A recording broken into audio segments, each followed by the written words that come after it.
Today I'm talking to Kenton Cool, whose name pretty much sums him up. Kenton is a 46-year-old mountaineer who has completed many of the world's most difficult climbs, but is particularly famous for climbing Everest a staggering 14 times, which just happens to be a British record. Great. Welcome, Kenton Cool, to Grenton Towers. Thanks very much for coming along. How are you? Absolutely fabulous. Good. Very excited about being here. Yeah, Huge fan of yours and the shoes brand. everywhere. You're a bit of a shoe fan. I am, although somewhat disappointed when I spoke to you about my shoe care. Yes. and you weren't sure. Yeah. Yeah. We're going to sort that out later. Keeping a suede clean, especially on a day like today. Blue skies now, though. Yeah. I live out in the Cotswolds. Yeah. Lots of mud, lots of rain, Yeah. lots of cow poo. Yeah. And So is that cow poo on them there? no, I don't think this is. No, good. No, there could be baby sick or something. Good, I'm not because we too need to sure. get it off. We need to get it off. It's quite distracting, isn't it? Right, well, let's. What I'd like to do is just talk to you about your life and really start right at the very beginning. So to try and understand a bit about where you're from and what makes you as a person, what have you. Where were you born and brought up, and what did your parents do, and what kind of background did you have? Well, quite topical, seeing that where I left the car to come into London today. I left the car at Slough, which is where I was born. Okay. And yeah, I'm not going to be derogatory about Slough at all, because I had a fantastic childhood. Nothing wrong with Slough. No, nothing wrong with Slough. It's a particularly good gateway to get into London. How did the poem go? Come friendly bombs, come rain on Slough. Yes. Anyway, I had a fantastic childhood. My mother and father were, and my sister, they were just great. You know, very close. I think you would probably say we're quite a poor background. My father was unemployed for a lot of my childhood, so money was tight, and it'd be. I remember vividly. There's three things I always wanted when I was younger, and I don't fully know why. Possibly because they weren't attainable to us at the time. I wanted a nice watch. I wanted a nice pen. Yeah. The word want's quite needy, isn't it? Yeah, I would have liked a nice watch, pen, and a pair of shoes. Oh, interesting. And I've just got these memories. And quite classic. I'm quite lucky. I have a number of beautiful watches. I have a number of beautiful pens now. Yeah. And I have a number of beautiful pairs of shoes. Wow. I'm no longer putting Blakey's in my shoes to keep them going. to keep them going. Or to put, I used to stick my shoes back together. Yeah. I mean, how dangerous are Blakey's? Terrible, They're awful, How many aren't they? people But I used to broke catch their neck? I used to catch a train, essentially from Denham, where we live, just out not far from Slough, into High Wycombe. I went to one of the grammar schools in High Wycombe. Yeah. And there were some steps in and out the station, and the number of times I fell down them because I was wearing Blakey's. Yeah. Those things should have a health warning. Yeah. They're unbelievably dangerous. Well, we made a kind of replica of an old Grenton army boot, and it was a hobnail boot that we found in. Oh, really? I found on eBay. They can be really good for climbing.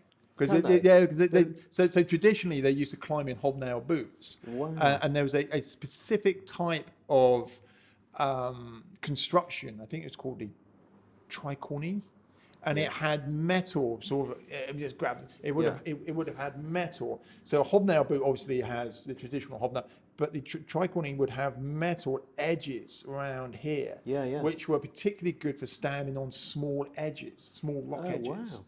You would have thought that wouldn't grip, would you? Well, no, it wouldn't. After that, I'm trying to think sticky rubber started to come out. Yeah. There was a particular type of boot out of France called the Alain. Oh, name eludes me. And they started to go down the rubber. Yeah. And then sticky rubber, and then stealth rubber, which is unbelievably sticky. You literally answering a question I was going to ask you at the very end of the thing. Oh, okay. Well, there we are. Always ahead of myself. Shoes. The perfect. So I mean, and I've never actually had a pair of them. There's a manufacturer called 510. Yeah. And when 510 brought out their rubber, which was known as Stealth C4, you could literally, let me put the microphone down. You could get two shoes. Yeah. And you could do this, and you could push them up a bit, and they would stick. It's Wow. incredible.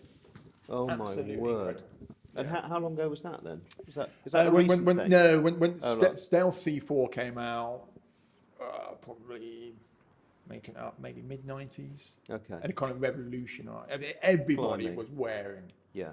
I can't think what I'm 510 shoes. Right. Yeah, for 4, 5, 6, 7, 8 Oh, I years. love that everybody innovation. Yeah. was wearing 5, and then of course everybody else catches up, and Yeah. rubber evolved over Of time. course. But for a long time, yeah, hobnails were the The hobnail boot. yeah.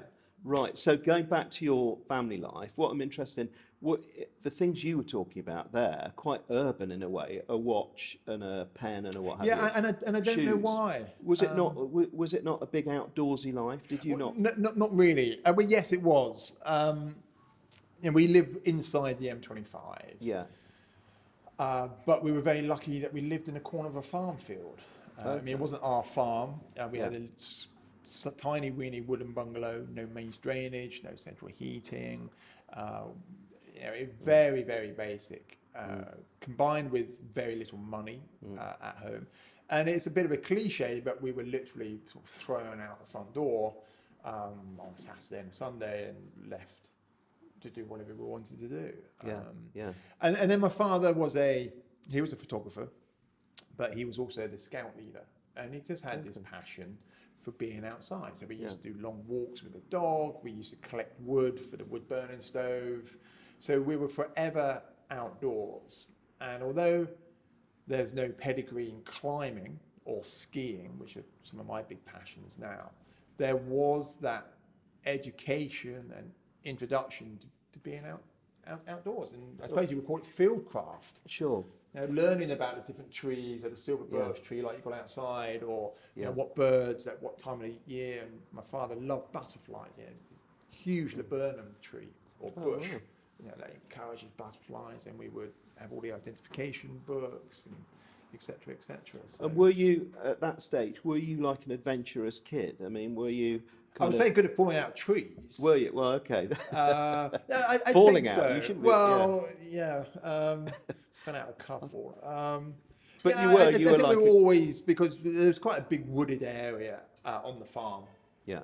And there's lots of hay bales and barns, and myself and my friends were always making camps, which we would sometimes sleep in, so in the woods, or making stuff out of the hay bales. So I think there was a thirst for being outdoors. Yeah. I mean, it comes as no surprise to me that fast forward 40 odd years, that we keep reading the reports in social media and in the press that by getting outdoors, even academic learning is increased. Yeah. Now, it's good for us to be outdoors. Yeah. And I had that from a very early age. So despite the fact we had no money, there's a lot of hand-me-downs and the Blakeys that nearly killed me, I think there's a lot of good came out of that, the type of childhood that I had. And I had a great education as well. I loved school. Yeah, did you? Which is quite... Wow, that's the first time I've ever heard anybody say that. I love school. I love. Were you good at school? Were you good I worked academically? hard. I worked hard. I'm not a clever person. What were your subject? What were you? So A levels were sciences? maths, physics, geography, and art. Okay. Wow, that's a mix. Pretty crap at art. Science and art, yeah. I say, I got a D or something. But I was a grafter. I still am. I'm not. I'm pretty thick. I mean, the truth be known. We don't believe that. But I did work hard. Yeah. And there's something I think society as a whole, and the generation that's coming behind us, or perhaps a few generations behind us, I think people are always looking for hacks. They want the fast way to get fit, or the fast way to lose weight, or the fast way to monetary success. And I don't believe it. Does it really exist? No. No, it's hard work. No. It's graft. No. Putting a time in, and that's the way that you get. I always think rewarded. that the shortcuts are there are shortcuts out there, but they're a fluke. So if you win the lottery, or you I mean, there's no an outlier. They might happen to you if you're very lucky, but you can't go and look for. If you go and look for them, they're not there. You'll never find them. You have to work you can hard. be ultimately ever disappointed. Yeah.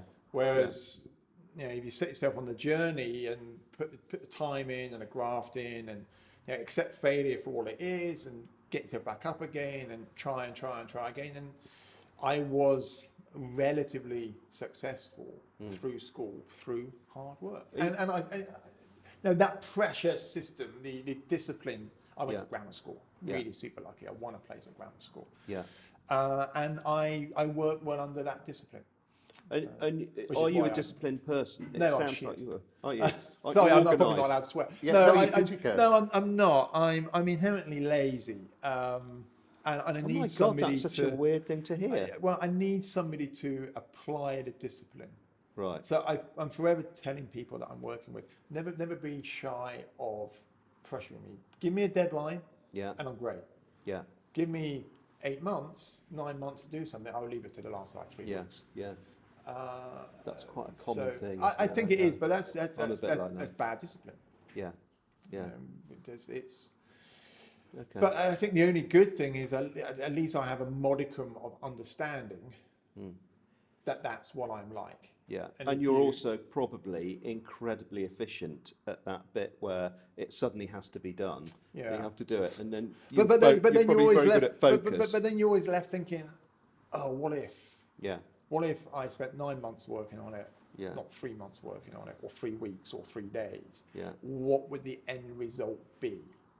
But there's a school of thought that thinks if you spend 9 months doing something, slowly, bit by bit, sometimes the work isn't as good as if you're really under pressure and you delve down into your brain to get it done fast. And you know what I mean? And often you speak to a lot of people like this who would say that generally your first instinct is the best or the strongest or the most intuitive or whatever it may be, and that's the one. And you can drop into various think tanks and go round in circles and actually not end up with an end product any better than the first one. So where you've kind of left home, you've gone to not left home, you've gone to school. By this stage, is there any climbing at all in your mind? No. Have you seen any? Or no. So Climbing, I hadn't really come across any. I was a hockey player. I used to enjoy playing hockey. Played it to a relatively good level. Yeah. So that was pretty all-consuming. You love sport, yeah. Yeah. So it was either training or playing 4 or 5 times a week. Yeah. So school, club, county. Okay. So that took a lot of my time. And climbing I didn't really start climbing until I was 17, 18. Right. So where did it first enter your mind? It was a chum, a friend at school, Andy Fowkes, Fowksy. Is he a climber? Yeah, he was a climber, and his father was a fascinating dude. His father, Tony Fowkes, was a professional rally driver. Oh, wow. Yeah, how glamorous is that? I love that, yeah. You used to drive. Used to be, yeah. Yeah, he used to drive a Team Mercedes.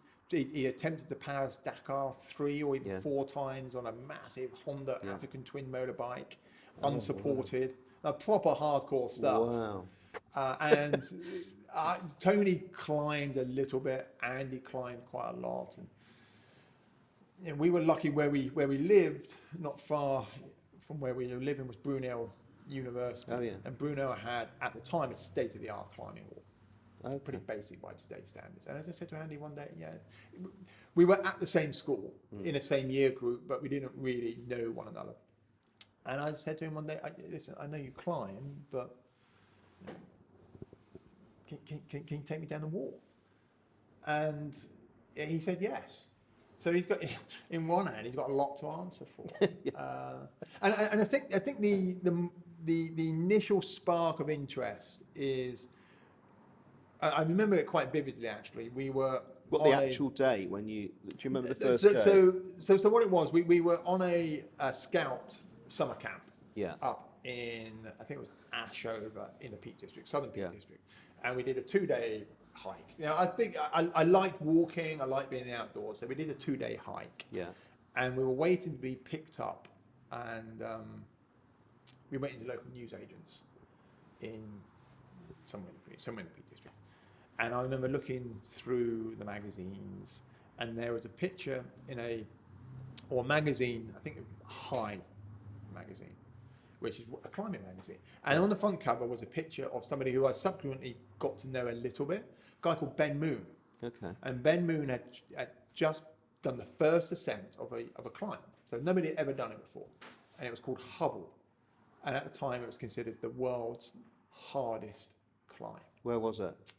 It's in the Peak District. Right. It's on a crag on a cliff called Ravens Tour. The world's hardest climb was in the Peak hardest rock District. climbing. It was at the time. It was the world's first Wow. 9A. At the time, given Okay. 8C+, which is a French grading system. And then inside was an article about Ben, and there was these pictures of him hanging off a cliff in France. It was a climb called Agincourt. Perfect. Yeah, so it was an open project. The Englishman goes down there, steals the project from the French and calls it Agincourt. And there's a picture of him, and he's hanging off 2 fingers in one pocket and a single finger on another pocket, with his feet off on a very... And I looked at this and just thought, wow, that's cool. There's no big rucksack. There's no plastic bag over your sleeping mat. There's no trudging around in the rain. This is cool. And that was the first ever glimmer. Oh, wow. Climbing, or this was rock climbing. Yeah. And then I spoke to Andy, and Andy, can you take me down the climbing wall? He was like, yeah, sure. Yeah. And then it just started to go from there. So how did it develop from there then? So you It developed very quickly. Yeah. Did so climbing, but perhaps was it your just like a listeners- light going on for you? Almost. So perhaps your listeners or viewers, Yeah. a little bit of background into climbing. Climbing is a little bit like sailing, in so much it is a big, multifaceted sport under the umbrella of the name of climbing. But there's high altitude mountaineering, which is perhaps what I'm best known for. The Everest, Annapurnas, Shushapangbas of the world. There is alpine climbing in the Alps, Mont Blanc, Matterhorn, Eigers. Then there's rock climbing, which can be, you seem pretty amazed that the world's hardest rock climb was in the Peak District. Yeah, yeah. But you don't need much rock I see. to generate a very hard climb. I see. So there's rock climbing with a rope, and there's both traditional and there's sports climbing, so one with bolt protection, one putting your own stuff in. There's bouldering, which might only be a rock or boulder 10 feet high. And nowadays there's wall climbing, which is very, very popular, certainly in places like London and Manchester and Sheffield. So it's multifaceted, like sailing is. You can be a big boat sailor, you can be racing toppers on your local lake, you can do around the world, etc., etc. So multifaceted. And I fell in love with, initially, rock climbing. But I think maybe the generation that I was, the likes of Chris Bonington and Doug Scott, big mountaineers, to me it seemed like the Himalayas was where it was at. So I very rapidly went from rock climbing or wall climbing at Brunel, down to the south coast at Swanage, out to the Alps, and then age 19 or so, within 18 months of starting to climb, I'm in the Himalayas in Pakistan. How do you do that then? So you're in Swanage with a group of a club. Well, there's 2 of us, there's friends, Andy and whatever. myself. We just went out together and. But you don't just stole jump his on a mum's, plane, do you? Astra S, was it? Did you? SRV1 or SV? Yeah, she had Have you paid him back yet? a souped up Vauxhall Astra that went like stink. Of course, his dad would tune and tweak these things, so it felt quite glamorous going down the south coast with Andy and that bad boy. We got stopped speeding once going up the M1 up to the Peak District. But Andy was driving, I wasn't. That was quite, it was quite funny. But how does it? I'm fascinated how it develops from doing local rock climbing in say the Peak District or Swanage or whatever, to suddenly you're in the Himalayas. We were talking a little bit earlier before this about how open climbing is, that you can just turn up. You don't have to apply to. Did you literally just like pack a bag and say, let's go almost. over there? So what it was. Is there a climbing school? Is there a? Yeah, who's well, there teaching are. you? I mean, there's courses that you can go on to Glenmore Lodge or Plasy Brennan, or you can hire people like myself. I mean, I'm a fully qualified mountain guide, and we can show people the ropes. If you excuse the pun. Yeah. And but I didn't do that. I learned arguably the best way, but also the hardest way of going out and learning from my own mistakes, making quite fundamental errors. But then having that positive feedback circuit whereby, okay, well, it didn't kill me, but we need to learn from what happened. You know, we were too long on the route, or the snow conditions have got too bad, or I fell in a crevasse. Okay, what do I need to implement for that not to happen again? And on one hand, I would say to anybody, that is definitely the best way to learn. Is it? I think so. But terrifying. But surely, terrifying, to and somebody there is like an me. attrition rate. Yeah. And the attrition is, you know, we don't make a bad pair of shoes that the soles fall off. I'm not saying that you Yeah, would, but yeah, yeah. You know, if you first start making shoes, you're going to make mistakes. Trial and error, yeah. It's trial and error. Unfortunately, with climbing, there is an inherent danger. And the Yeah. danger is you're going to make a mistake and you're going to hurt yourself, Yeah, possibly even die. yeah. So on one hand, I would say go out there, everybody, anybody, and learn the craft yourself. On the other hand, you need to do it in a way which is very self-aware and safe. And how many kind of mishaps or really scary moments did you have back then when you were like 19 and starting out? When we were super young, learning what we were doing, Yeah. a few. I mean, we really were looking back on it, taking baby steps. They felt like huge advances. Yeah, But really, they were baby steps. You know, Yeah. we would get on a route in the Alps, because I went to the Alps quite early, and get on a route and we'd be too slow. So the sun comes up, it melts all the snow, so rocks start falling down, or the hard neve, which is easy to climb in the snow, becomes melted. And so, you know, these are comparatively safe mistakes. yeah.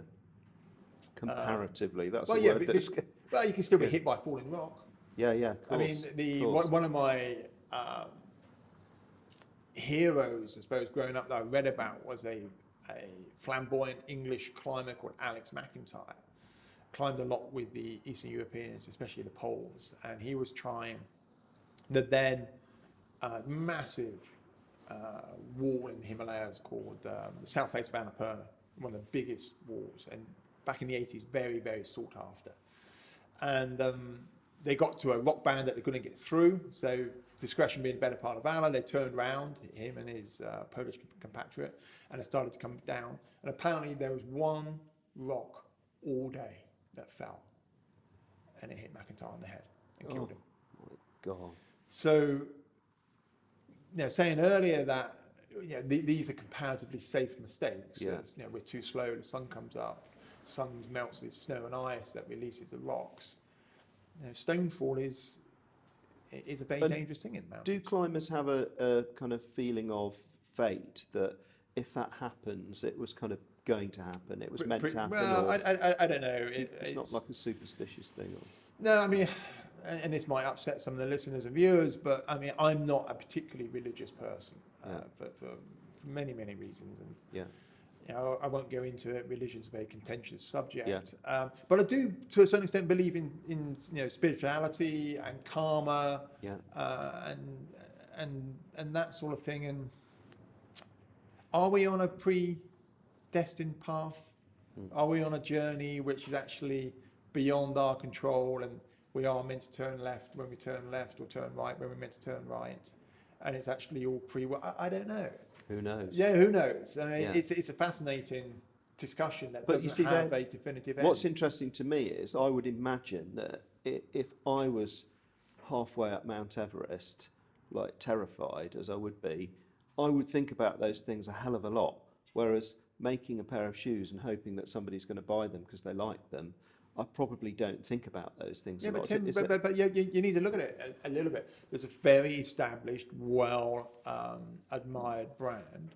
You have the experience there, so you know that you're making shoes which are going to be fit for purpose. So you're not concerned about that. Maybe your concern is, well, we're bringing out a new type of shoe, or we're going down this avenue, or maybe we're using a new fabric or leather supplier. So there may be a modicum of concern there. And then you may have, well, is the end consumer, our fans, going to like the new model? That's always, but the actual physicality of making a shoe, you've got that absolutely nailed. And it's a little bit like that with me on Everest. Now, I go to Everest, of course I've got to be sharp. Of course I've got to be on my game, because that mountain, you know, she can. we don't go and climb that mountain, or we don't conquer that mountain. I think it was Sir Edmund Hillary. He once famously said, "You don't conquer the mountain, you merely conquer yourself." And nice. so you never go there to that mountain thinking, right, we're going to smash it, we're going to go up there. You don't go there with arrogance. You go there with a huge amount of respect. But you know that there is a depth of experience. You know the journey and the moves that you need to make from bottom to top. The uncertainty comes from, I'm there with the clients, or the uncertainty is the conditions. All we can do is control the controllables. And that's what you do. And you do it brilliantly well. That's why we're surrounded with these wonderful, wonderful, alluring shoes that we know are beautifully made. That's your controllable. Yeah. Your uncontrollable is, will the end consumer like my shoes? My controllables are the experience and my equipment. My uncontrollables are the weather, the conditions, and the objective danger, the falling rocks and things like that. We can mitigate it. But just to push it one stage further, because what's different about you and me, I would imagine, and that's why it's fascinating to ask you this, is that don't you get something out of being significantly out of your comfort zone? And I know you're such an accomplished climber now that being out of your comfort zone is less and less, but aren't you looking for that moment where where you get an incredible adrenaline rush because it's so scary, or it's a moment or whatever, whereas I'm doing the opposite. I'm trying to make my life as comfortable as possible, and it's like different types of I can totally understand. I mean, it's a wow. I think you need your chimney cleaned. Yeah. Maybe it's somebody trying to climb in through. Maybe Father Christmas, about it's 3 fate, months earlier. it's fate. Yeah, so that's clearly Father Christmas. He sent one of the elves to get some of your shoes, because somebody's put on their Christmas wish list. It's a bit early, though. They want some shoes. Yeah, because it's the elves and the shoemaker, wasn't it? I used to love that story. Yeah. So just going off on the side, we'll come back. Yeah. So going off on the side, so in one of the villages near us is, I'm not going to remember his name. He's a famed artist, and it's ballerinas. Oh God, it's going to really annoy me. And in the window of his gallery, down one side, there's a little sign saying, "Wanted, elves for hire." And he's got his tiny weeny shoes, and then some other times it might say like seasonal work. It's Christmas time, and he wants it. I just think it's brilliant. Yeah, the elves and the shoemaker. That's your elf coming down the. Yeah, there he is. Come on, it's Joe upstairs. Actually, your elf. No, I mean, comfort zones are a really interesting thing, because to grow and develop, we need to push our we all know this. We need to push our boundaries. We need to express ourselves beyond the area that we're comfortable in. I mean, when you first brought out your big white wedge, that was pushing the boundaries of what perhaps you felt comfortable with. You weren't sure it was going to work, so you're taking a risk. It's the same in mountains. We push ourselves and we challenge ourselves, and when it works, the feeling of elation is highly addictive. When it doesn't work, then often we are left saddened, dulled, and licking our wounds, quite literally. Yeah. So it is addictive. I mean, success, whatever we deem to be success, is addictive. I mean, that may be gaining summits, it may be seeing success through my clients when I professionally to the top of Everest. It may be dispatching a super hard rock climb. And the joy that brings when you've pushed yourself to what you deem to be, the most that you can do. And I think that fulfillment only comes when you do push yourself. Because when we're in third gear and just chugging along and doing a daily grind, there's no fulfillment there. No. That's vanilla. Yeah. Now, where's the edge? Where's the Where's the push? adrenaline? Yeah. What pushes you forward if you're only ever in third gear? And that's where the comfort zone and pushing the envelope becomes so important. And you can see it in almost any industry or throughout history, be it the early explorers getting on the boats and going to the new world, the race for space in the 60s, what those guys were doing. I mean, wow. I mean, amazing. Cutting edge stuff, both in terms of technology, in terms of human endeavor, and you can trace it in climbing as well. You know, the times of golden age of alpinism in the 1800s through to now the amazing achievements of the likes, the Swiss climber Danny Arnold setting incredibly fast times, or Alex Honnold.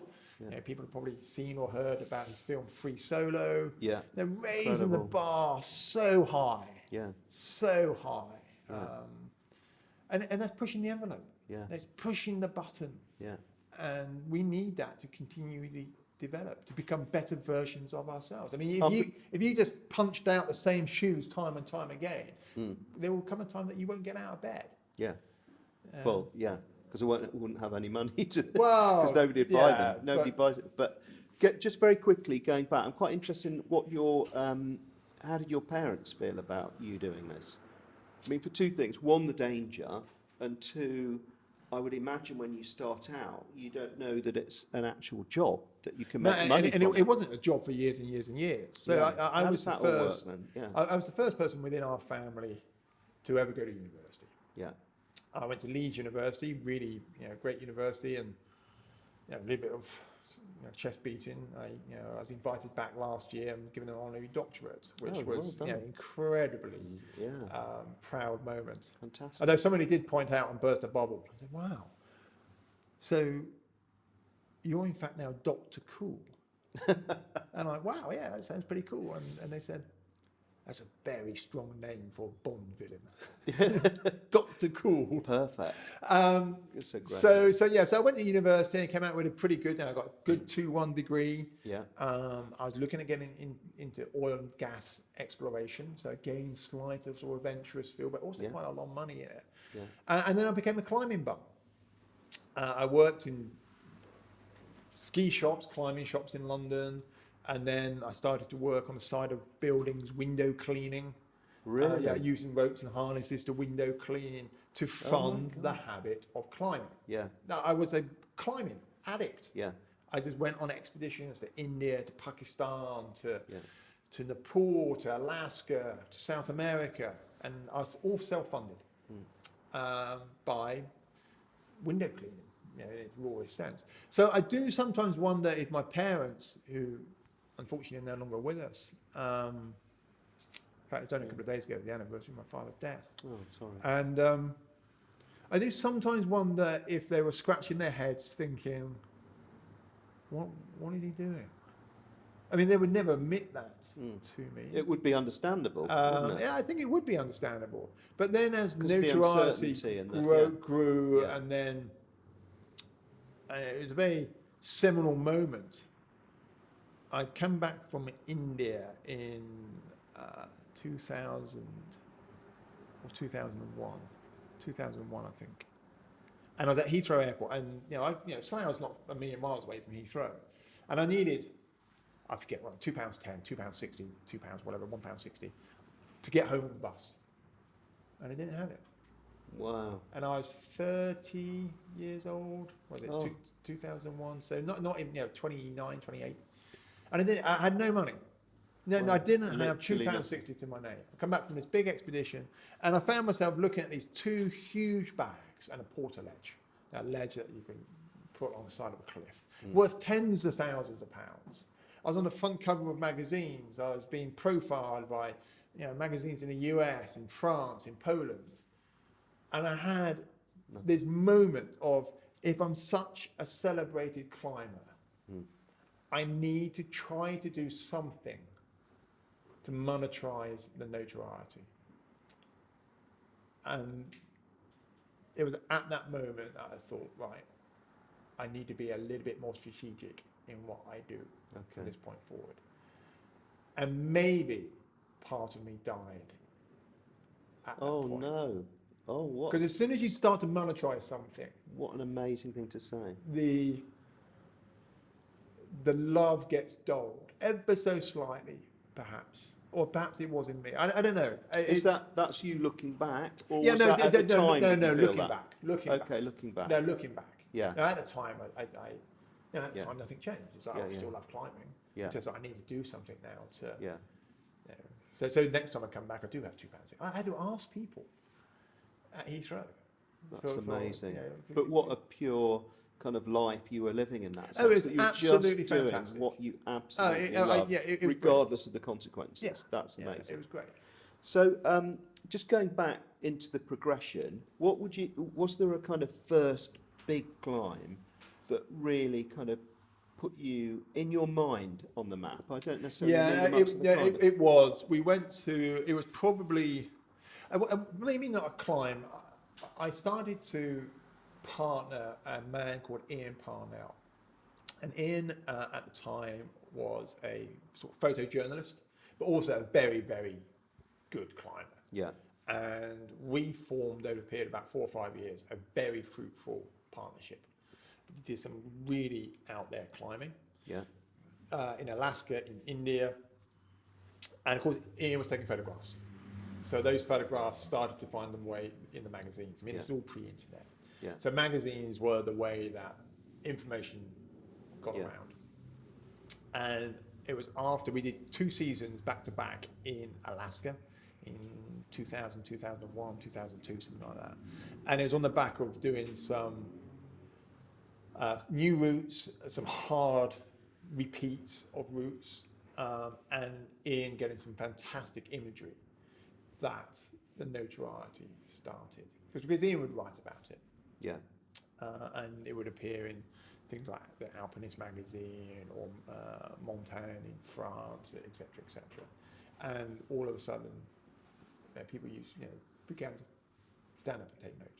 But for you personally, was there one climb that you did that you thought, right now, I'm a proper climber, or is it just? It was a very gradual thing. No, it was a very, very gradual thing. Yeah, I can understand that. I mean, Alaska was quite interesting in so much that it was very, very successful in terms of numbers of ascents that we did. Yeah. So we did new routes on where we opened up what's now known as the Mini Moonflower, which is a buttress on Mount Hunter. We did the first British ascent of the Moonflower Buttress, or a specific route on it. So, yeah, well, its real name is White Punks on Dope. So climbers, when they do the first ascent of things, can name things. Oh, really? Yeah, so White Punks on Dope. Not many people know that. Oh, but, wow. White That's Punks so on Dope. cool. And then we opened up a new route on the Father and Sons wall, which initially called Second Coming. I used to be still am a huge Stone Roses fan. So the route on the Mini Moonflower was Kiss Me Where the Sun Don't Shine, a line from one of their songs. Second Coming, obviously their second album. And they're known as that, are they? Yeah. Yeah. I love that. And then we did a hard repeat on the south face of Denali, the highest mountain in North America. So we repeated Denali Diamond, which had been first climbed in the early 80s and had gone unrepeated. So nobody had climbed it since. It had this huge reputation. And we did it and we stripped that reputation away. And it's now almost considered a trade route. It's done quite regularly now. It's a fantastic route. So it was over that period that, and there was an energy in Alaska over those seasons. There was a new ethos coming in of climbing light and fast. So the danger level would be ramped up, the commitment level increased, no tents. Until then, there was a heavyweight style thing, lots of food, things would take a week, 10 days, 2 weeks. All of a sudden, it doesn't get dark in Alaska in the summer. So there's never any pressure to find a bivouac site, so you can just keep pushing it. So we would do these climbs, which would traditionally take, say, a week in 36 hours, just climbing non-stop. You have to be a hell of a lot fitter, I assume. You have to be super fit. Because you're not resting. Yeah, you have to be super fit. And you might rest for a few hours and get the stove out and make some mashed potato to get some energy inside, but essentially you're just climbing. Yeah. So you need to be fit, but more than that, you need the mindset. You need to believe. And you need to be confident.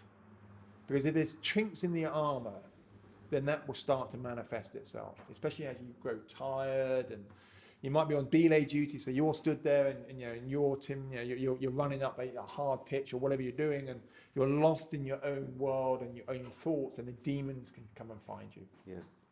If you're confident, you can keep the demons at bay. I was going And to I ask. climb on confidence. I climb on experience and confidence. When I'm confident, I believe that nothing is impossible. What do you do if you do lose your confidence when you're halfway up a mountain? Does that happen, or? Well, doubt will seep in. Yeah. There are times of doubt, but for me at least, I'm always there with somebody else, with Yeah. Ian. And you know, of course, there's going to be periods of time when your confidence is high, and then you have moments of doubt. I mean, Yeah. that's natural. But that's when you can lean on somebody. Mm. So generally, you know, when you're on a low, your partner's on a high, and vice versa. Mm. And those moments of doubt normally creep in when you're on your own. Okay. And it's amazing this you know, what solidarity and community and Yeah. you know, human interaction can bring. Mm. And you know, I would get to belay and be like, oh Christ, no, I don't know about this, Ian. I mean, that looks really hard. It's like, oh, come on, man. Yeah, we've done harder than this. The weather's fine. Come on. Yeah, just stick with me here. Yeah. And then maybe 3, 4, 5 hours later. Now, I remember once it was on Denali Diamond. And Ian had done a couple of really hard pitches. We kind of lead in batches. And the weather broke and we got caught out and it all got quite horrific. And we come onto the easier snow slopes, the upper snow slopes, or what's known as the Cassin Ridge, called after the first ascensionist, Riccardo Cassin, the Italian. And comparatively easy slopes. And you know, our whole plan had gone wrong. And we were tired and we run out of gas and food. And I remember Ian sort of lying in the snow just saying, oh, mate, I'm just done for. I remember leaning over him thinking, no, you can't do this to me. You can't lie in the snow and die. You can't leave me alone here. You've got to get up. You've got to start moving. Wow. And you sort of get him up out the, well, I say the tent, it was this flimsy piece of nylon. Get him up. And for the next 2 days, I broke trail virtually through a storm up the upper section, you know, deep snow, dragging him along. And that's what I mean by the teamwork. When one of you is down, the other one takes over. Yeah. And there's been times that Ian's pulled me, and there's been times that I pulled Ian. But it's having that is what makes a good team. Yeah. They're that common, invested goal that you're both pushing towards. And of course there's going to be times of doubt, times of physical, mental breakdown. Yeah. But that's what the other guy or girl is there for. That's where teams thrive over the individual. I love that. That's great. My next big question was really, I just wanted to explore a little bit about your relationship with Everest. And when did it start? How do you famously climbed Everest 14 times? 14 times now, yeah. Which is, I mean, widespread lack of mind-blowing. imagination of other films. Tell me about films, mountains. How did it start? What was your first climb? How did that feel, and how do you feel about Everest now? Everest is one of those. I'm a firm believer that opportunity comes along when you least expect it. And it was late 2003. I'd just come back from climbing a new route on Annapurna 3. We were nominated for the Pied d'Or with climbing Oscar. We didn't win it. We got beaten by the Russians. There's a company up in Sheffield called Jagged Globe, who I'd done a little bit of work for. They're sort of guiding company, expedition company. And they, on the back of climbing Annapurna 3, which is a 7,500 meter peak, so a big peak, but not the biggest peak. They rung me up and said, hey, listen, you know, we got an expedition going to Everest next year, a commercial expedition, paying clients. Would you like to go as a tail guide? So they've got a main leader, main guide. Would you like to go as tail guide? Yeah, we can't pay you, but you know, pay your expenses. Yeah, maybe. And then a few weeks, maybe a month later, 6 weeks later, Simon from Jagged Globe rang me again and said, oh, actually, the main guide's dropped out. How would you like to go as lead guide?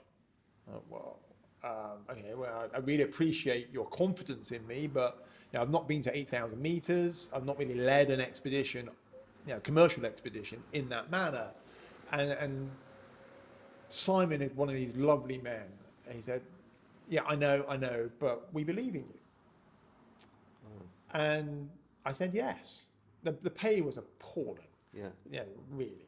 But it's neither here nor there. And I went to Everest. We had a 100% success rate. Both clients, there's only 2 clients, both clients summited. I nearly summited twice that year.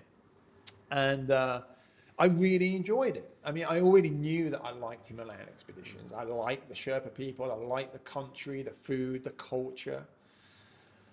And I didn't know if I would like Everest and all that entails, but I loved it. And it's quite unusual for people to keep going back, even guides. There's only a few of us that keep going back. And all of a sudden, I found a niche in my commercial guiding. Yeah. And it's a niche that I exploited. Yeah. And fast forward, what are we now? 14 years on? 15 years on? 2004. Yeah, 15 years on, I've summited 14 times. And do you remember that moment when you first reached the peak? Was it like No, it was highlight incredible. of your career? No, I wouldn't say highlight of career, but it was an incredible moment. Yeah. No, incredible moment. We were the first of the season to summit, first of the year to summit. Yeah. We fixed the rope. Then things have changed a bit now. It's got more professional. But we had to fix the line, and I was slightly ahead of my client. And bless him, the Sherpa that I was with, who unfortunately is no longer with us, I don't know if he did it deliberately. I like to think that he did. Just slowed up over the last 20 yards. So I found myself on top, on my own, just for a few minutes. Oh my! There was no marks up there. There was no flags, no detritus, nothing. It was what looked like a virgin summit, because we were first of the year, and it was incredible. And I wouldn't go as far to say that it was a lifelong dream, because it hadn't been, because it was something beyond my wherewithal. It wasn't really on my radar until Jagged Globe said, "Would you like to go?" Yeah. But then when I got there, God, I mean, it's hard to put into words. The view was incredible. The world literally beneath your feet. Just looking around, just thinking, God, we're here. We're actually here. And then a stark realization, of course, you've got to get back down. Yeah. Is it right that often getting down? It was way more dangerous on Everest. Yeah, because people mentally check out. They get there. It's a lifelong ambition. It's like, oh yeah, hell, we've done it. Brilliant, we're there. But then, I mean, there's a phrase in climbing. Yeah. Getting to the top is optional. Getting back down is mandatory. Yeah. And that's where I step up to the plate and start earning the money that I earn. It's on the way down. I keep the people, my Sherpa team, together on the way down. Up till then, it's almost been like a free ride. Yeah. I love it. Getting up there, and all of a sudden it's like, okay, guys, we're tired, we're mentally exhausted, we're physically tired, we're running low on oxygen. We've got to keep it together now. We've got to get it across the finish line. And tell me about the Triple Crown. I read about you doing the Triple the Crown. 3 peaks. Yeah. So again, snatched opportunity. Yeah. The client was a no-show in 2013, and in for penny, in for pound, bought a couple of more permits. So you have to buy permits to climb Everest. It's a way Nepal gets hard currency. And I climbed Nuptse, Lhotse, and Everest in a single season. Well, in the space of 7 days. Without going back to back camp. to base camp. Yeah, you go down to camp 2. So Nuptse is the highest, 14th highest mountain in the world, and Lhotse is the 4th highest. And they make up this beautiful horseshoe. So the Everest horseshoe is known as. I had a no-show client, Kola from Nigeria.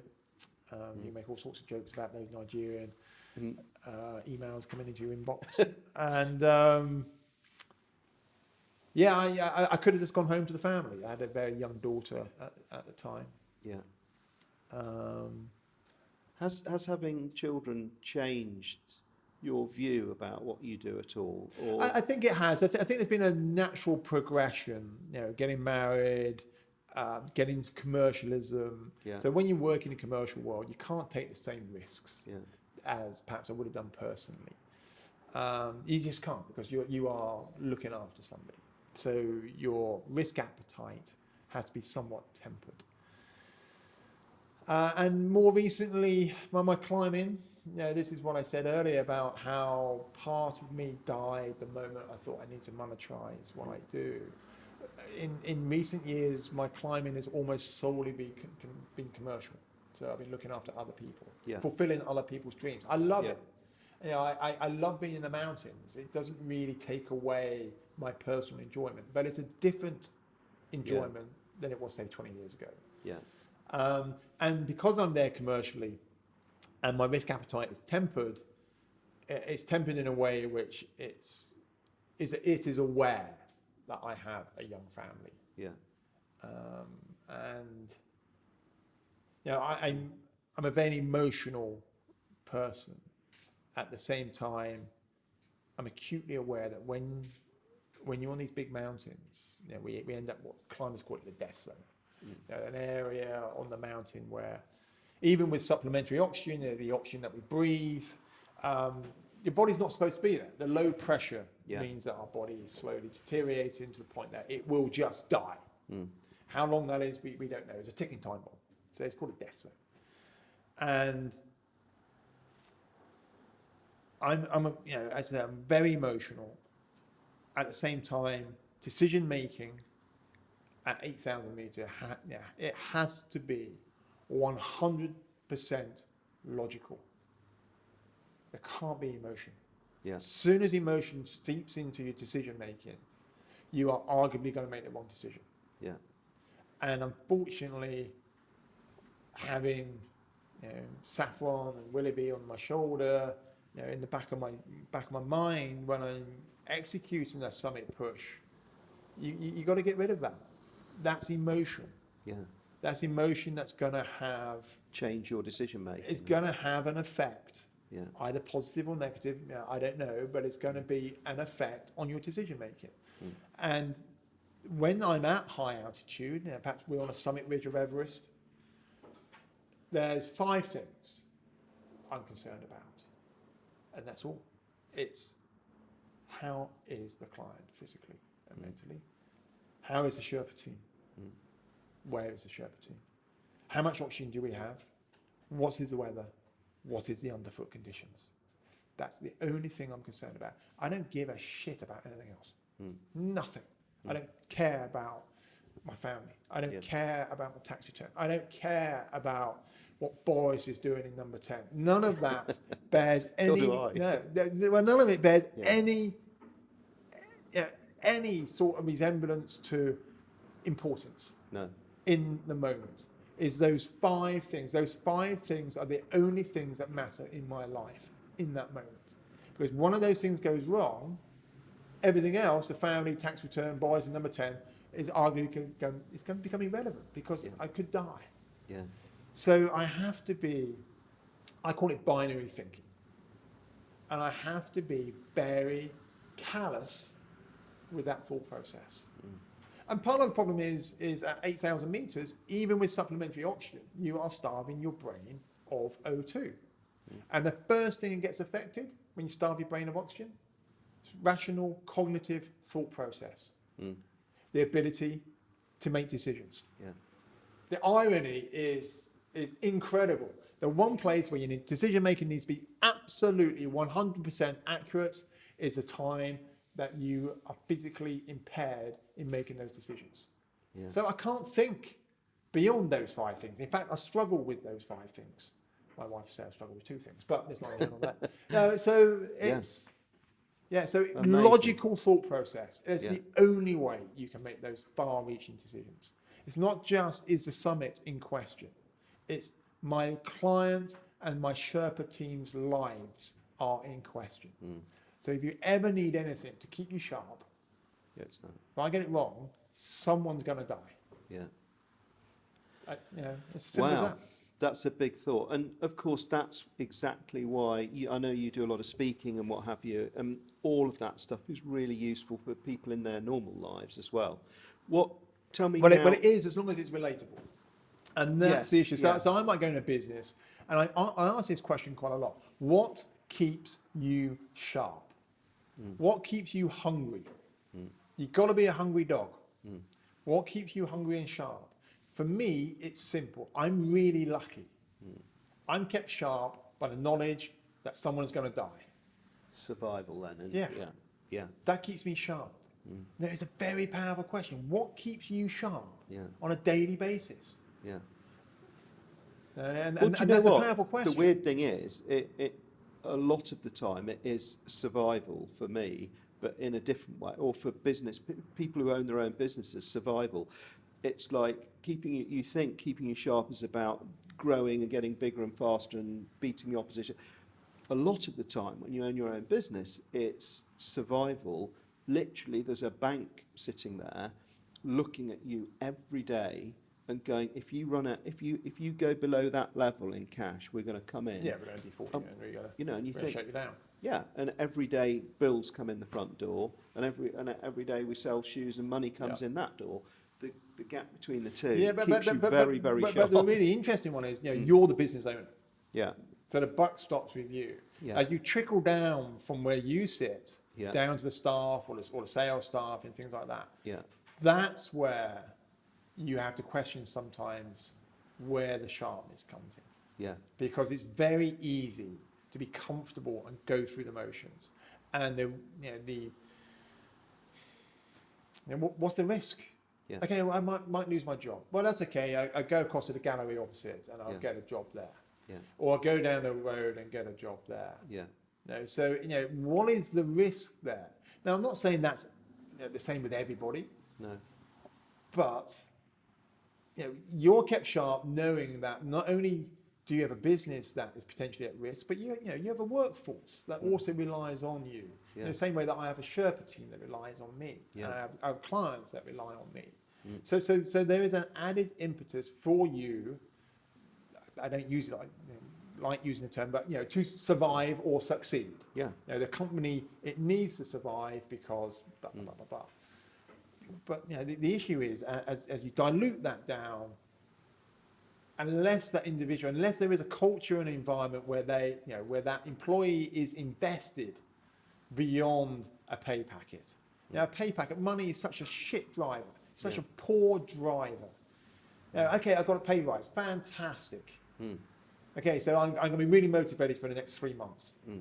Well, after that, do I come back and say, oh, yeah, you gave me like a 10% pay rise, but actually,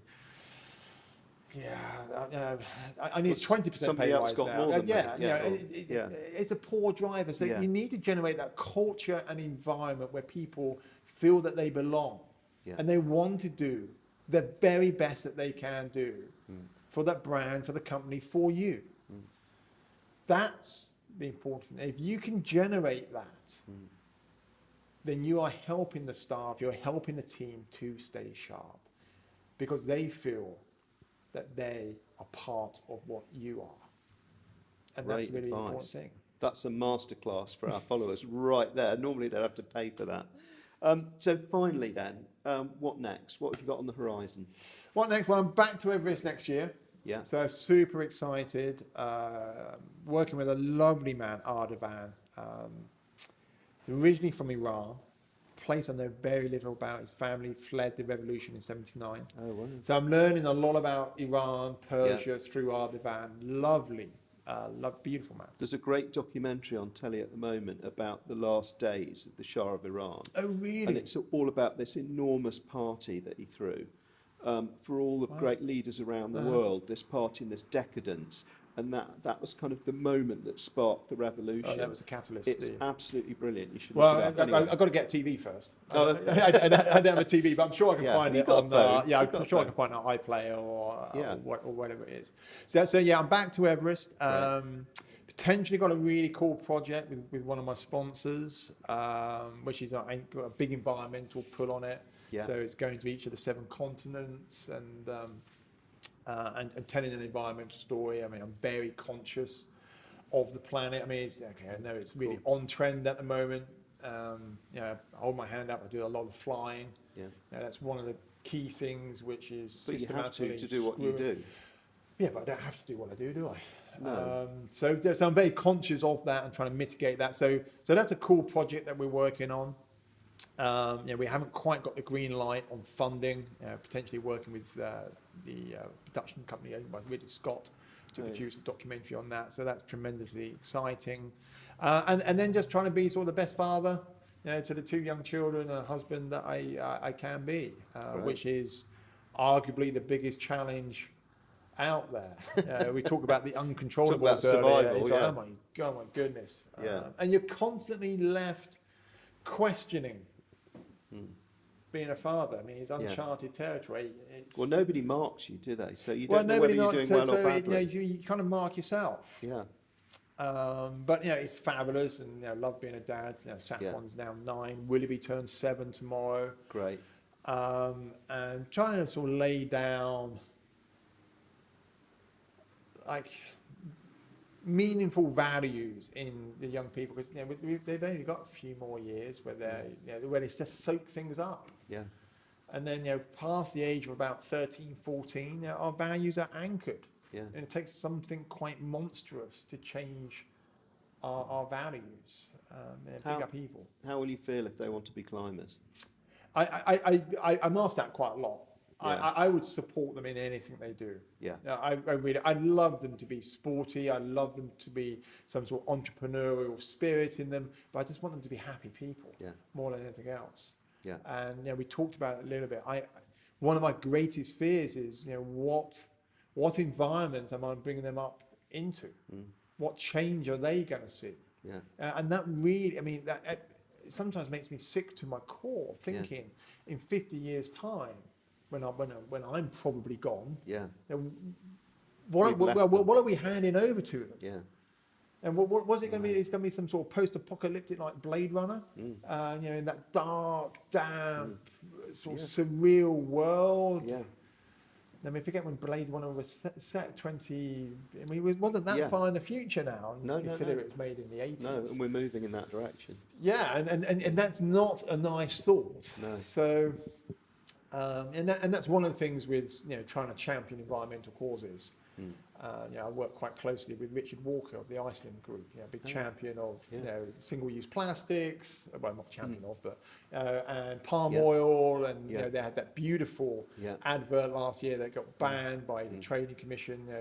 Orangutan, about the orangutans in Borneo, etc., etc. So, trying to make what little impact I can, and I think little baby steps, like when I first started climbing. Got to start somewhere.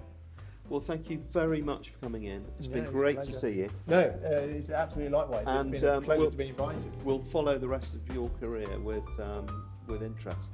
Brilliant. Thanks a lot. Likewise. Great. See you. As always, we'd love to hear your thoughts on the podcast. If you're enjoying it, hit the subscribe button and leave a review. Or if you have something to say, email us at thegrenson@grenson.co.uk.